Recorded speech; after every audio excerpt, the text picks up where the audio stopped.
పాస్ట్‌లో రిలేషన్‌లో మీరు చాలా వరకు పెయిన్ అయితే చూసారు. స్ట్రెస్, యాంగ్జైటీ, మెంటల్ టార్చర్ అయితే ఉండింది ఈ రిలేషన్‌లో. అండ్ ఈ రిలేషన్‌లో ఎక్కువ బాధ్యతలు కూడా మీరే తీసుకున్నారు. దానివల్ల sleepless nights, over thinking, stress అనేది ఎక్కువగా ఉండేది మీకు.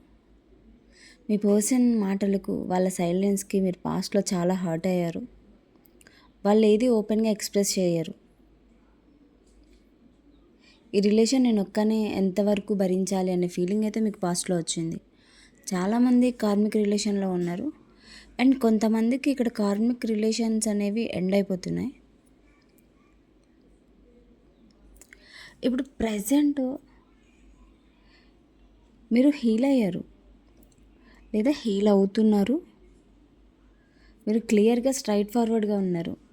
ఎట్ ప్రెజెంట్ నిజం మాత్రమే యాక్సెప్ట్ చేయాలి అనుకుంటున్నారు.